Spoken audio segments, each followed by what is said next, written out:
Welcome back to the show, everybody. This is the Upper Tier Podcast. It's Friday. Bonus episode for you this week. Preview for the Liverpool game against Brentford. It is the Shankly Sessions, the Liverpool podcast we bring you as part of the Upper Tier offering. Kind of a Friday, relaxed kind of show. Sit back, enjoy. End the week, crack open a beer if you want. Have a vodka. I'm having a water. Probably have driving duty later. If you want to have a Coke Zero, whatever it is you want to have on a Friday that settles you down, it is the beginning of the weekend. We've got a full Premier League schedule this weekend, which is quite exciting. But we're going to preview the Brentford game and have a chat about the rivals around us at the moment. We'll touch obviously on this situation with Trent and Mo and Virgil and how it's escalating. A little bit of a chat about Chiesa and how he's being used and how we think it's going to go, and do we think he'll be around by the end of the window, and what's the plan and what's going on there and why he's being used so sparingly. Got to talk about Jota, of course, as well. We'll bring you all the team news. We'll bring you the main points of Marina's press conference this morning as well. Some of it interesting, some of it a little bit jarring. But however, we have to have a chat about Erling Haaland's new contract, 9.5 years. What does this mean? Man City at the moment loading up in the transfer window, which means, is there good news on the front for them in terms of the charges? Is it a case of maybe they're facing a transfer ban and a fine? Is this why they're loading up? Obviously, we know there's a number of players there that are probably going to exit the building in the summer. But we'll touch on that as well and get your thoughts in the chat on that as well. I suppose before we kick off the show, Greg on our thread earlier dropped in there just before we went live. Denis Law has sadly passed away at the age of 84. Former Manchester United, Man City legend, of course, and Scottish striker as well. Died at the age of 84, sadly passed away today. So, of course, as always, regardless of your colour or your crest or your jersey, our thoughts and prayers go out to Dennis's family and the wider United City community as well, who have lost an absolute legend. A man who I've watched through punditry and stuff like that, who never dropped the level of his expectation for his former clubs and stuff like that. And also, there you go, R.I.P. Denis Law. Right, let's get into talking about the Reds. Where will we begin? Let's begin with the Gaffer's press conference. I think that's a good place to start. So if we look at the highlights from the press conference, and again, you can let me know your thoughts in the chat if you want to drop in there, if you have any thoughts on lineups, predictions, players you'd like to see get a run out, formations, anything you want to talk about. If you have any thoughts on the Brentford team as well. Obviously, we're facing into a really, really tough match tomorrow at 3 o'clock. We do get to play before our rivals.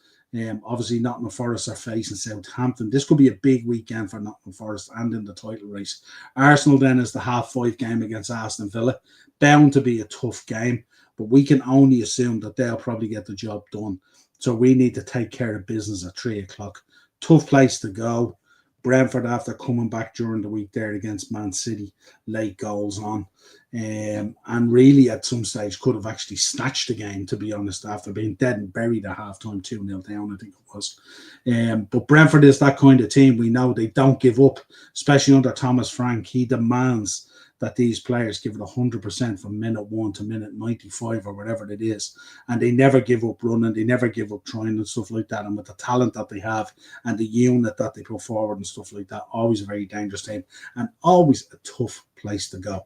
But first of all, let's get into the Gaffer's comments, get some sort of updates on players and all that kind of stuff. And I suppose the most disappointing one is the first one. Diogo Jota is going to struggle after feeling a niggle in the draw to Nottingham Forest. He did not train on Thursday.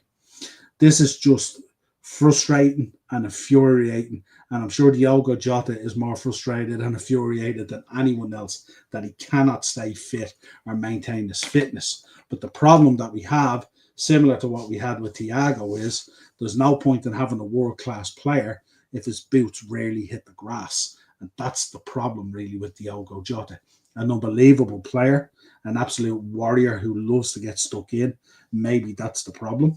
And loves scoring goals and is clinical in front of goal as well and scores many different types of goals as well. But unfortunately, just cannot seem to stay fit. But the gaffer, that's what he mentioned there. Meanwhile, he said Luis Diaz, who also did not train yesterday, is expected to be fine, having only missed the session with a sore throat. And we know he mentioned that there's kind of special training for these players. They kind of have to be handled in a certain way and given different kind of programs, because it was mentioned yesterday during training that the two boys headed off to have personal training. Slot said he expects a tough game against Brentford, acknowledging there has been a lot to prepare his players for after analysing their style and many strengths. And what he expects from the Bees, they have a high press going man to man and can defend in a low block. They can score goals in all sorts of ways and are a threat from set pieces and could score in the first seconds. Sums up the challenge ahead, doesn't it, really? And this is where we say, with Arsenal playing Aston Villa and Nottingham Forest, I would expect to beat Southampton. I would imagine it's a very tough task to get Southampton up after that game yesterday, who were in the driving position and absolutely melted away and really should have been 2 or 3 goals up. But unfortunately not, and that's what happens. He said his team don't think about the league table every single day like the media do, and his players know how long the season is and how they have to be in their best form to win a trophy. On an upcoming busy schedule, he says it's been a double programme week since the Champions League started. It is what makes the Premier League the hardest league in the world to compete in, but we have tried to prepare them in pre-season for this. They are completely fit and ready. He disagreed that Darwin Núñez is low on confidence and said it is the life of a striker that sometimes you score and sometimes you don't. Slot added, we have so many goals in our team and Darwin will score like he has in the past for this club. I don't see him struggling that much. I suppose the manager has to come out and say that, but some of the chances this boy has been missing in recent times has been real aggravating in the fan base, hasn't it? To say the least. And we'll talk about it when we get the team news and the starting 11 and all that kind of stuff. What should we be going with? And we will be talking about one Jayden Danns. Where are we? On Diaz playing centrally. He said, on Diaz playing more centrally, given Cody Gakpo's form on the left-hand side, he has done really well as a 9. I am happy with how he does as a left winger or a 9. He has scored many goals in either position. Is that giving away something in relation to the starting 11 tomorrow? Would we expect Diaz up front and Cody on the left? Or is it going to be different? Again, in the comments, let us know what you think. He said Liverpool's lack of clean sheets in recent games is not a concern, but it's also not what we want as they compete for the title. Striker Jayden Danns could still move away from Anfield on loan in this transfer window despite Jota's new injury, which is shocking to hear. It's shocking to hear he's going out on loan anyway, regardless of the injury. We do already have 3 options and we don't expect Jota to be out for a long period of time. Jayden did really well when he came in, but it's up to us as the club to make the decision from now and for the club in the long term. Some would argue Jayden Danns is probably the most clinical forward we have in current times anyway, in recent times I should say. And whether he is concerned about the lack of goals from substitutes, no, because there are not many times when they've needed to affect the game with a goal. One of the things I would like us to do better is to have a late winner. There were a few games where we created chance after chance to score a winner, and we haven't, aka, or the other night against Forest, really, isn't it? These are 2 tough games, of course, to go back to back on and stuff like that. And all, you know, but that sums up the gaffer. Let us know your thoughts in the comments. What did you think of the gaffer's comments? Protection of Darwin Núñez, I would suggest. I would imagine he's as disappointed as anyone. I'm sure Darwin's disappointed as well at the opportunities that he's missing. But let us know your thoughts in there. Are we very hard for the manager, obviously, to call out his own players and all that kind of stuff. So we get into let's have a chat about kind of form at the moment. Coming into the league with 3 wins and 3 draws. Obviously, the last 2 draws, Nottingham Forest and Man United. 2 really disappointing ones. The Forest one I could have accepted. I think they're playing really, really well, and obviously the sitting ground, tough place to go to. The United one was unforgivable. I thought the first 45 minutes we were absolutely tragic. Much more improved in the second half, but we were so close to getting the points there 2-1 to cough up that goal. nearly at the death is unforgivable, really, you know. If you look at Brentford's form at the moment, they've got 3 losses, 2 draws, and a win. Their last 2 games, they had a win against Southampton 5-0 down at St Mary's. Which, looking at Southampton last night, that stacks up as being quite a good win. I thought Southampton were excellent last night and must be extremely disappointed to have lost that game 3-1. They must be kicking themselves wondering how that happened. And then they had the draw against Man City there during the week where they came back last ditch. City out of sight at half-time at 2-0 and Brentford coming back to grind out the draw and could have won it in the end. Acers in the comments, yeah, RIP Dennis Law, United legend, aged 84. Yeah, we mentioned it earlier, Acers. And Liverpool board should have taken 70 million for Darwin Núñez. Absolutely crazy. I think the talk that came out was that the actual it wasn't actually real. It was just talk. So there we go. So if you look at team news at the moment,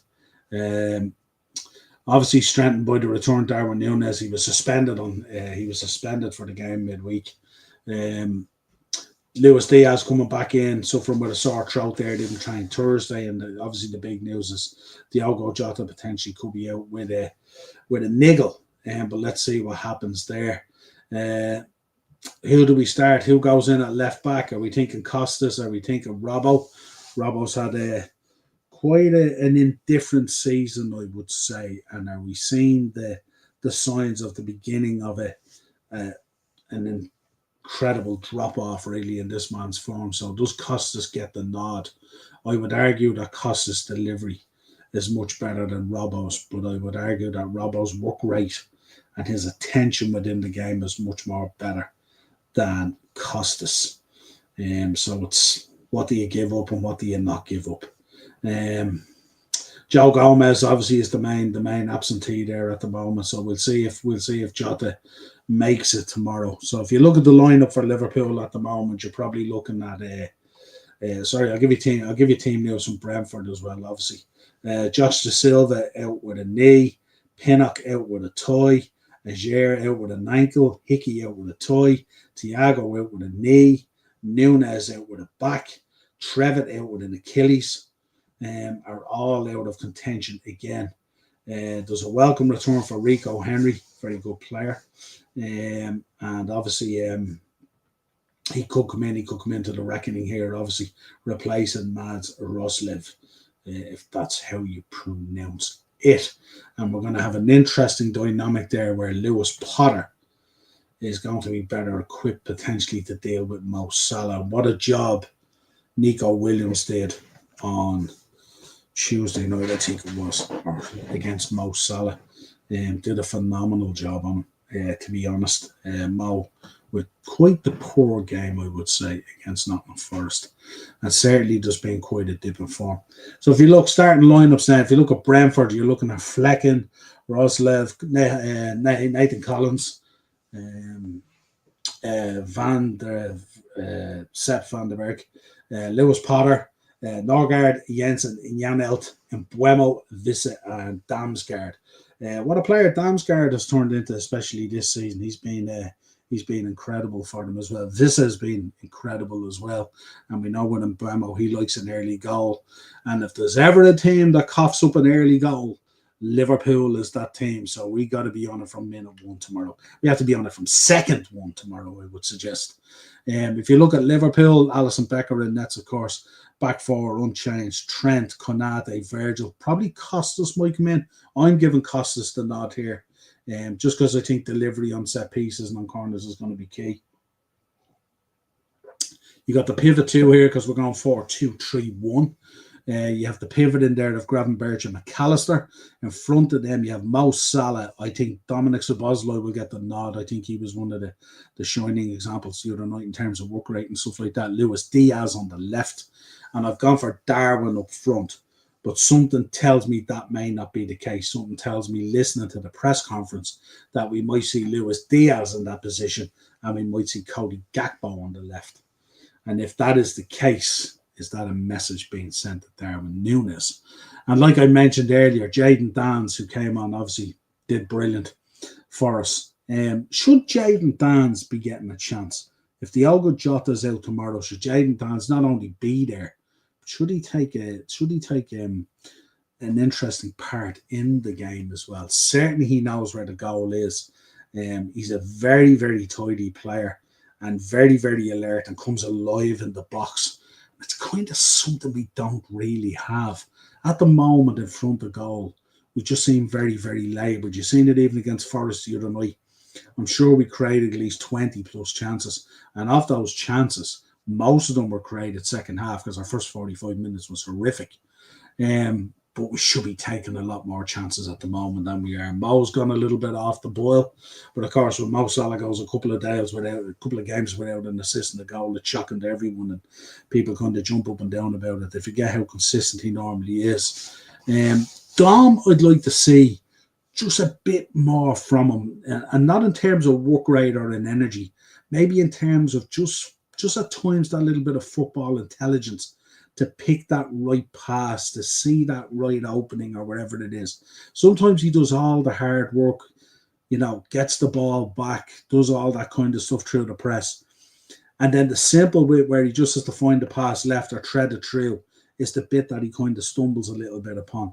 So I'd like Dom, keep up the work rate and all that. That's all going well. The play is going well. But just be a little bit more clinical in your final use of the ball. And I think we have a real complete player then, So yeah, it's hard to know what way they might go up front and stuff like that. Would Lewis slotting there with Gakpo?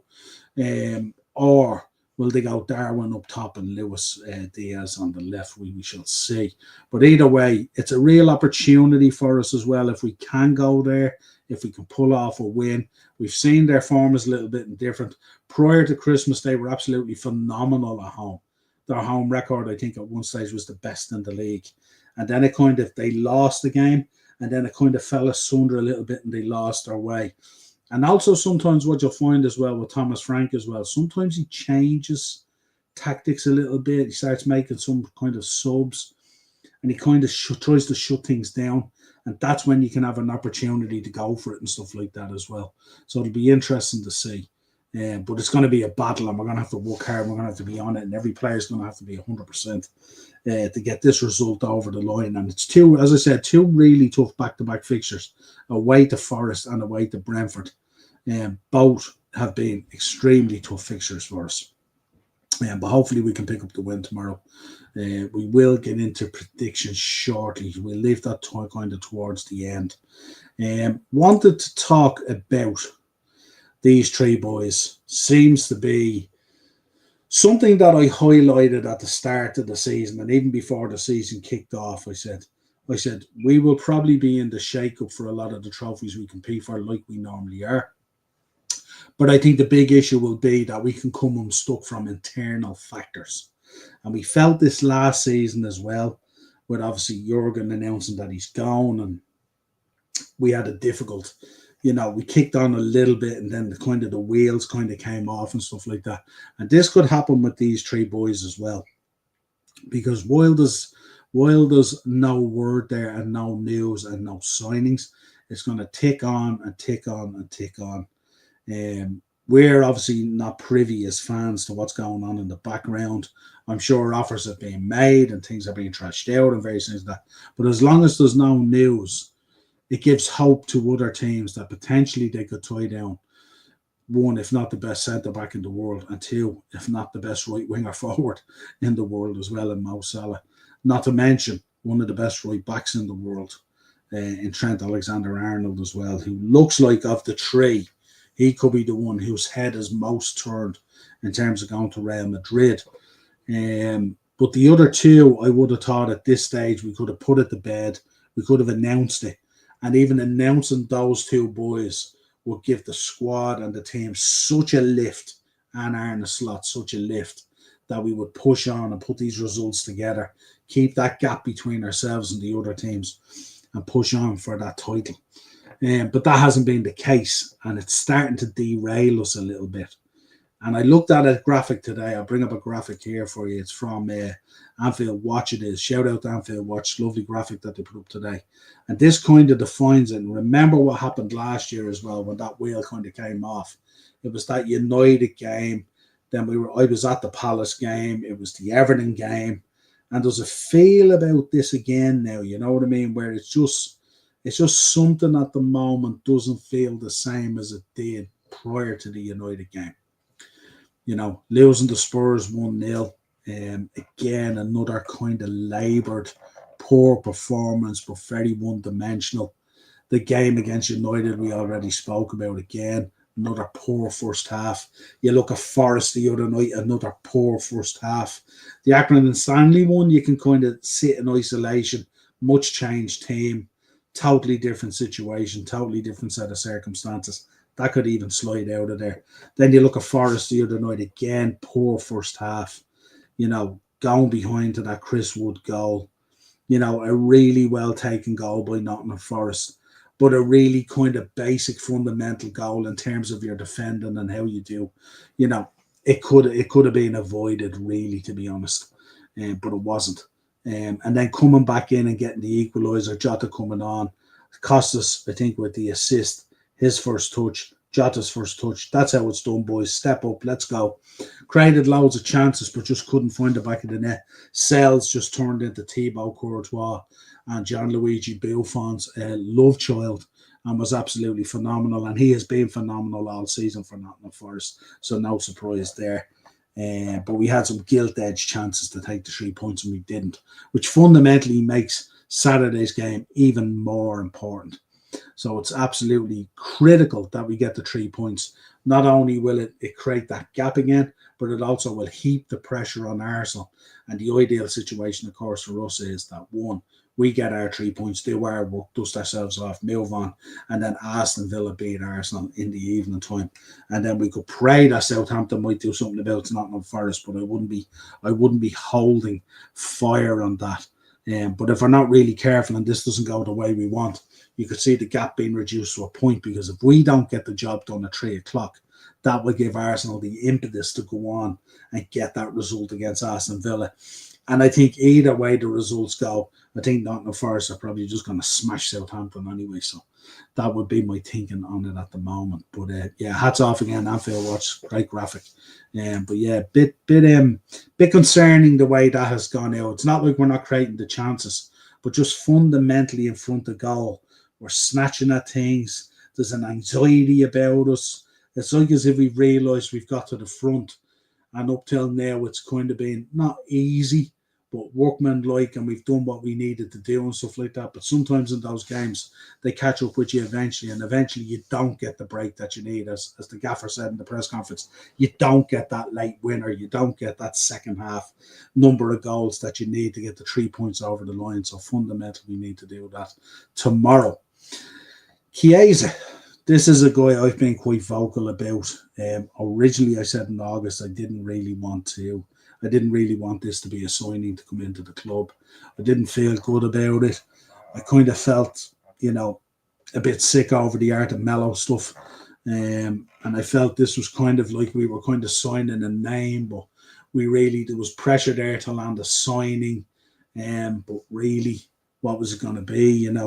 Didn't have any pre-season. There's been a lot of protection of this guy that because he didn't have a pre-season, he needed to get up to speed on the Premier League and all that. And it's taken months and months and months and months. And we've seen little bit parts of him of what he can do and stuff like that and all. But seems to be week in, week out. He doesn't seem to be the topic of discussion in terms of within the team and the plan and maybe the structure of what we're going to do when it comes to match day and stuff like that. Obviously being linked with moves back to Italy. I would imagine initially on loan, maybe with a permanent move in the summer. So the question is, does he go out in this window? And depending on how we feel about that, obviously with Jota kind of being a little bit injury prone, with Darwin kind of misfiring and all that kind of stuff, and potentially Jayden Dance going out on loan.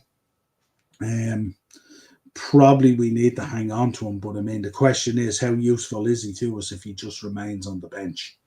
And are we going to get to a stage where fundamentally we're going to see a Federico Chiesa coming on at the 60-minute mark and giving us 30 minutes, not this kind of like 5 minutes at the end of a game to kind of wind down the clock and run a ball into a corner type of thing? Are we going to see the Chiesa that we kind of know and the Chiesa, well, that we did know and stuff like that are all, or is that Chiesa gone? Does that Chiesa still exist inside this man? So it's a difficult one. Plenty of links away. Would they potentially pull the trigger on that? My suggestion is if they do pull the trigger on that, someone like a Jaden Dance has to come into the team and be a permanent fixture in relation to the first team squad and stuff like that. And that wouldn't upset me too much. A lot of people said in the summer, sure, it's 12 million. It's not that big a deal. It's not that much of a risk. 12 million is a lot when you don't get anything for it. We've seen it with Arthur Mello, and I'm sure the wages isn't there. The wages is healthy enough as well. So it's not just 12 million. You're probably staring down the barrel of another maybe 5 to 10 million in wages as well, potentially. I don't know. So you could be staring down the barrel of 20 million. And 20 million is a sizable chunk of change for a guy to get splinters in his arse. And for management to tell us that he's not up to speed because he didn't have a pre-season and we're sitting here and it's mid-January. So that pre-season crap really is unpalatable at the moment, to be honest. And this is kind of winding out the way I thought it might go. And at the same disappointed because, again, when I don't get a good feeling about a signing, I always want to give him a chance and I always want him to prove me wrong. I'd much prefer to be sitting here and going, I was totally wrong about Federico Chiesa. Absolute baller, balling out and scoring goals. That's what I want. But I don't see that being the case. And I'm very skeptical about whether that becomes the case or not. Right, let's talk about this. Man City. Erling Haaland announced this morning staying till 2034, basically the whole of his career. 9.5-year deal. Absolutely massive on serious wedge for that 9.5 years. What was your reaction to this? How did people feel about this? What did they think about, a 9.5-year deal for this guy? Is it a case that there was kind of rumblings that, depending on what comes out of the court case, is this guy going to be out of here? We know there was a lot of talks about moves away and all that kind of stuff. And there was talk of Real Madrid and they signed Mbappe and they're loaded up at the front and all that kind of thing. They're now bringing in Marmouche, who obviously would be the Alvarez replacement. But badly needed as well, because the one thing about City this season is they've been really short of goals, and especially from this man. He just hasn't had that kind of accurate supply that gives him the opportunities that he needed, and when he did, he's been misfiring as well, feeling the pressure, obviously, as the whole City team are. But what did you make of this? Was this an indication in relation to the charges? A lot of talk coming out at the moment that a lot of the charges will probably go away and you're staring down the barrel of a fine.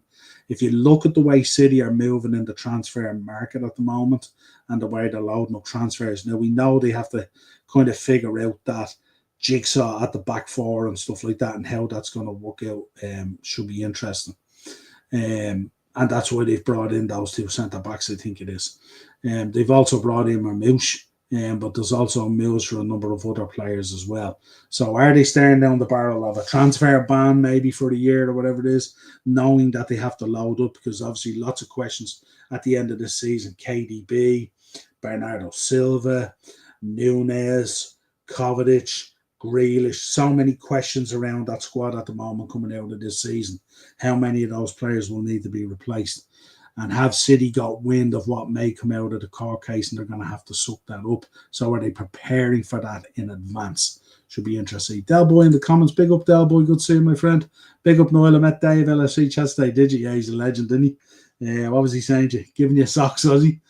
I'd say, and I'd say he's the exact same in real life as he is on camera, isn't he? Just full of energy and just buzzing. I love Dave. He's top lad. Top lad.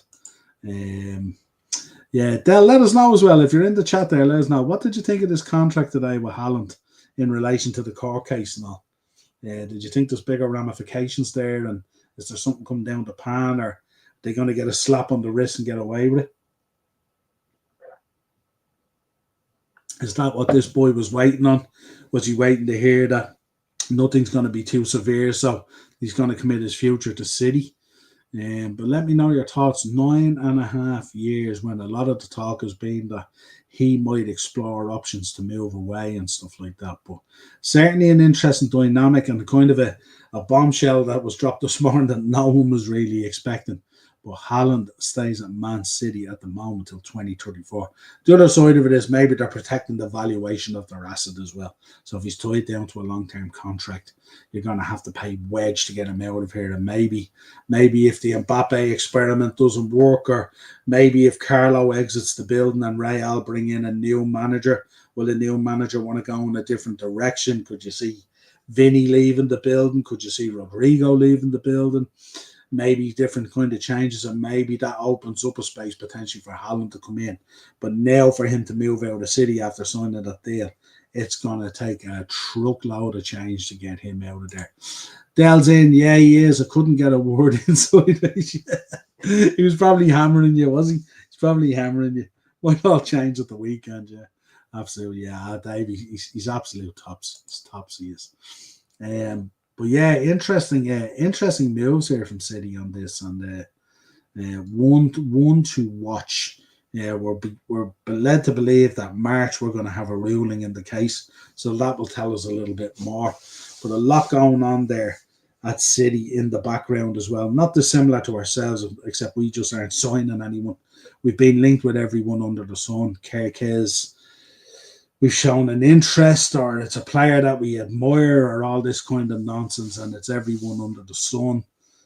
Krava the other day going to PSG, which was interesting and disappointing. And then after the fact, we hear that Luis Diaz is a player that might be of interest to Barcelona in the summer. 70 million is the talk. So maybe we should have been in the market for a left winger at that price. But yeah, there you go. Also talk that Madrid were trying to sign Trent this window as well. There was apparently an offer, from what I read, don't know how true it is, 30 million or something like that. That's a big question for us as Reds fans as well, even though we're trying to push towards our title and stuff like that, and in the Champions League as well. Is that something that we should or shouldn't do? Should we remain intact?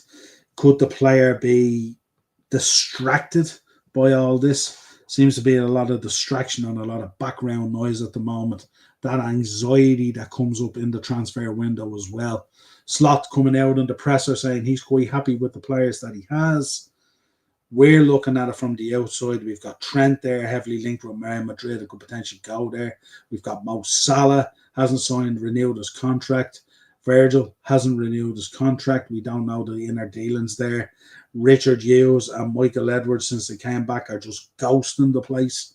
Nothing really coming out. Always a dangerous time for Liverpool as well, especially when Michael Edwards is very quiet. Because Michael Edwards is not one of those guys where he's just going to show his aces. He's always probably going to be working on something, and potentially will we do some business in this window. Evidently, it's very evident that we need to do something at left back. So you would expect either Robbo or Costas, one or the other, will probably exit the building in the summer, and we will bring in probably a starting left back, and that Costas or Robbo would become the backup left back. Let's see how they feel about that.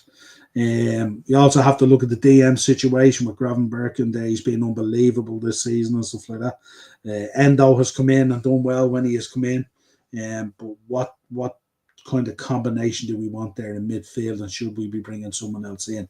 Again, if you look at cover for the two boys, lots of talk that Kwanzaa may not be that guy, which would really disappoint me because I was high up on the boy originally. But he's obviously shown a little bit of frailty as a young lad as well, and you have to give him that time as well, because he is, people forget as well, he's quite new to the level as well, and at times he's been really, really good. But maybe at centre-back, maybe we need some cover there as well.